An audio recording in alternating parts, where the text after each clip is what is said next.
Yang jadi pertanyaan adalah dia mau tinggal ke sini pakai apa dokumennya? Kan sudah hilang status keluarga negara. Paspor dari negara pasti sudah diambil, dicabut. Tidak punya begitu. Iya, makanya jalan satu-satunya dia harus mengajukan kewarganegaraan dari tempat tinggal di mana dia mengabdi.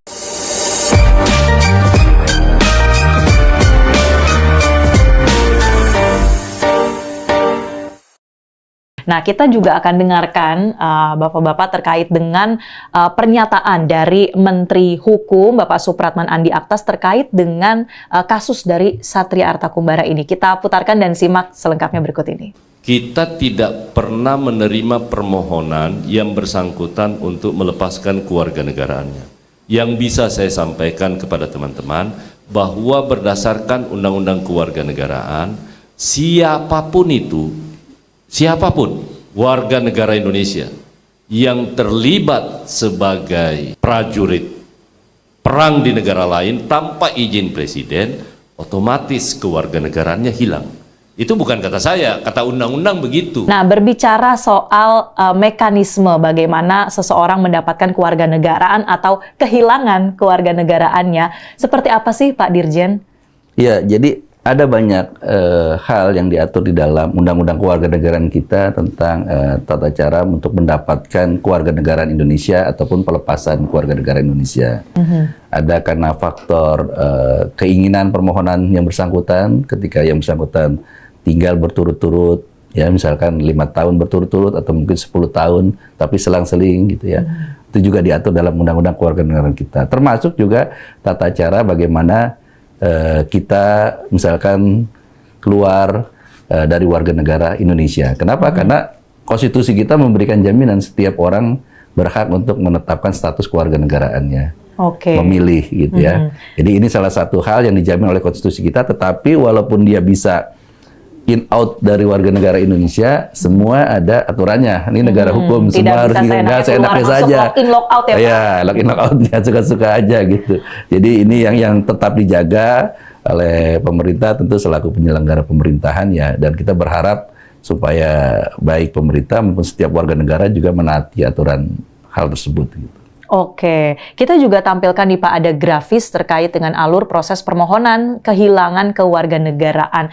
Secara sederhananya mungkin Pak boleh dijelaskan apa yang proses yang ditunjukkan dalam grafis ini? Iya, kalau dari sini kan ini alur yang sifatnya normatif dan prosedural teknis ya. Bagaimana ketika seseorang mengajukan permohonan, itu mengajukan permohonannya melalui aplikasi kewarganegaraan yang ada di sistem AHU online. Nah, ini diajukan dan kemudian mengisi berbagai data-data teknis yang diperlukan. Kemudian ada PNBP yang harus dibayarkan, serta mengunggah ya berbagai dokumen-dokumen persyaratan yang diperlukan. Nanti Direktorat Jenderal AHU akan memeriksa bagaimana verifikasi data itu lengkap atau tidak gitu ya. Ini termasuk misalkan ketika orang ini ingin menjadi warga negara Indonesia gitu misalkan. Tapi kalau misalkan kehilangan juga, dalam konteks ini kan konteks kehilangan ya. Nah, kalau kita lihat dalam kasus posisi kepada saudara Satria bersangkutan, kan bagaimana dia mengisi ini, orang dia juga posisinya ada di wilayah kombatan. Di luar Indonesia begitu. Kecuali dia hanya update statusnya aja dan itu bisa dilihat oleh warga. Oleh warga. Nah, jadi ketika hilang dan ini tidak ada prosedurnya ya tentu menjadi hal gitu. Dan kalau dari kajian kita juga dari aspek Undang-Undang Kewarganegaraan kita, kemungkinan yang bersangkutan kalaupun mau menjadi warga negara Indonesia lagi, dia harus melewati masa proses naturalisasi murni. Tidak semudah itu Ferguson ya? Dia harus 5 tahun berturut-turut tinggal di Indonesia, coba bayangkan. Dan yang kedua, atau 10 tahun selang-seling. Yang jadi pertanyaan adalah, dia mau tinggal ke sini pakai apa dokumennya? Kan sudah hilang status kewarganegaraan. Paspor dari negara pasti sudah diambil, dicabut. Tidak punya begitu. Iya, makanya jalan satu-satunya dia harus mengajukan kewarganegaraan dari tempat tinggal di mana dia mengabdi. Ketika dia mengabdi ke salah satu negara menjadi kombatan di sana, dia akan menjadi warga negara sana. Kalau tidak, itulah yang menjadi pertanyaan dia, apakah warga negara asing tersebut atau stateless jangan-jangan. Stateless. Iya. Oke, ini saya mendengar itu kalau kewarganegaraan kan suatu hak yang begitu mendasar sebetulnya ya Pak. Artinya ketika menjadi stateless ini risiko yang begitu berat. Nah, Pak Tunggul mungkin ingin menanggapi Pak terkait dengan risiko-risiko dari pilihan yang ya bisa dikatakan ceroboh begitu sampai kemudian stateless dari seorang mantan prajurit Pak. Sebenarnya kan kalau kita berbicara kasus Satria, yang bersangkutan kembali tadi sudah menjalani masa dinas di kemiliteran cukup lama. Pengetahuan tentang hal itu sudah dia dapatkan. Sehingga ini merupakan suatu pilihan hidup bagi dia. Udah tahu resikonya akan sejauh ini, akan susah pulang ke Indonesia. Tentu saja kan setiap pilihan yang kita ambil ada risiko, baik risiko positif maupun risiko negatifnya. Risiko negatifnya seperti yang tadi disampaikan oleh Pak Dirjen, dia secara otomatis kehilangan kewarganegaraannya karena bergabung dengan militer asing tanpa izin presiden. Dan saya yakin tuh yang bersangkutan sudah tahu, Mbak. Sudah tahu. Itu suatu risiko yang harus dia ambil. Begitu, Mbak. Baik, nah pertanyaan selanjutnya, kalau kemudian ini kan lagi proses begitu ya, yang bersangkutan memberikan permohonan walaupun via media sosial, begitu. Nah, kalau kemudian katakanlah ia nekat begitu kembali ke Indonesia. Nah, apakah harus menjalani prosedur-prosedur, misalnya menjalani hukuman terlebih dahulu begitu Pak, yang sebelumnya diputuskan oleh militer atau seperti apa Pak? Iya. Karena yang bersangkutan pada saat dijatuhi hukuman adalah dijatuhi secara in absentia. Dalam artian yang bersangkutan nggak hadir. Nggak hadir. Di situ ada penjatuhan hukuman pokok dan tambahan. Pokoknya adalah dia dipenjara selama 1 tahun. Kemudian dengan hukuman tambahan yaitu berupa diberhentikan dari dinas militer aktif. Artinya apa? Dia belum menjalani hukuman, Mbak.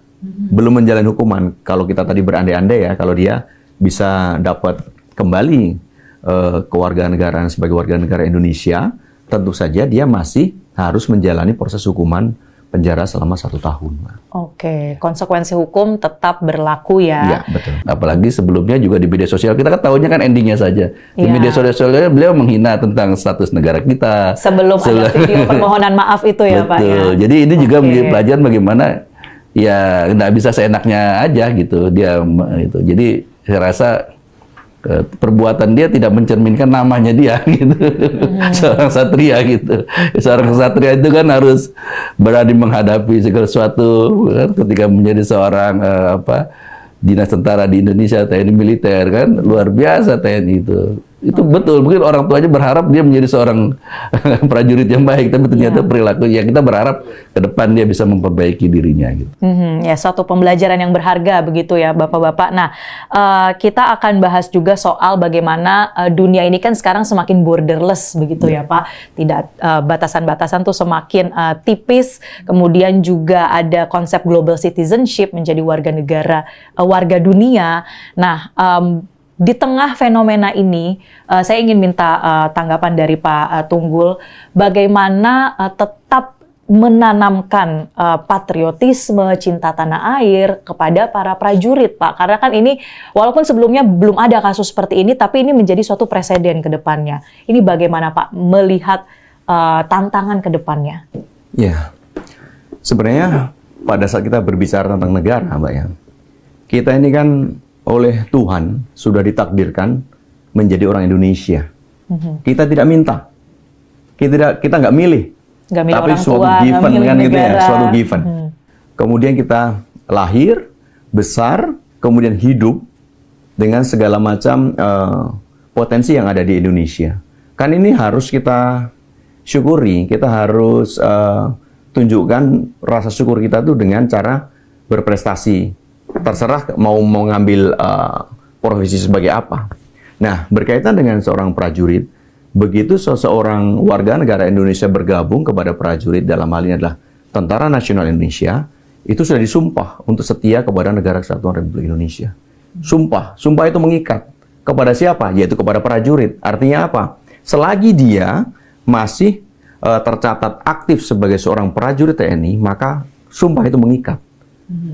Untuk itulah ada suatu hukum yang meyakinkan seorang prajurit itu mematuhi sumpahnya itu, yaitu dengan hukum disiplin militer. Makanya terikat kan gitu. Kalau misalnya seseorang itu sudah keluar, artinya sudah purna atau sudah tidak lagi menjadi seorang prajurit, tentu saja sumpah itu tidak lagi mengikat. Begitu, Pak. Saya juga minta tanggapan Pak Dirjen, bagaimana Pak menghadapi tantangan seperti ini untuk kedepannya ini tetap menanamkan ya kesetiaan kita kepada tanah air, Pak. Ya, jadi pertama memang saya ingin sampaikan ketika seseorang ingin menjadi warga negara Indonesia aja ya loh, ya ingin menjadi warga negara Indonesia itu nggak mudah. Dia harus berikrar menyatakan untuk setia kepada Pancasila dan Undang-Undang Dasar 1945. Ini satu hal yang paling penting, sehingga ketika kita sekarang berada di dunia yang sudah lintas batas ya, borderless, perkembangan segala macam, saya pikir penanaman cinta tanah air ya yang dilakukan oleh para pemimpin kita, yang dilakukan oleh para guru-guru kita, harus dari kita juga kepada anak-anak kita harus terus kita tanamkan, dan itu bisa dilakukan dengan berbagai macam inovasi dan lain sebagainya. Sesaat lagi akan diperdengarkan lagu kebangsaan Indonesia Raya dan Mars sebentar, karena setiap jam 10 ada Indonesia Raya Harus berdiri. dan Mars Kementerian.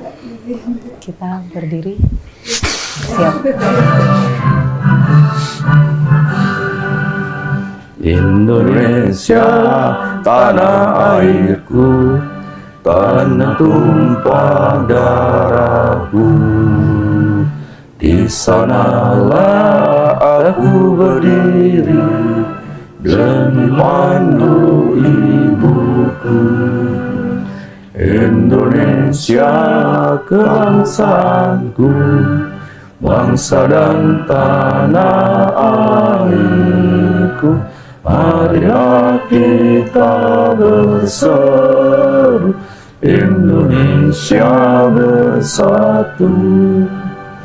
Hiduplah tanahku, hiduplah negeriku, bangsaku, rakyatku semuanya. Bangunlah jiwanya, bangunlah badannya untuk Indonesia Raya. Indonesia Raya, merdeka, merdeka, tanahku, negeriku yang ku cinta. Indonesia Raya, merdeka, merdeka, hiduplah Indonesia Raya. Indonesia Raya, merdeka, merdeka, tanahku, negeriku yang ku cinta. Indonesia Raya, merdeka, merdeka, hiduplah Indonesia Raya.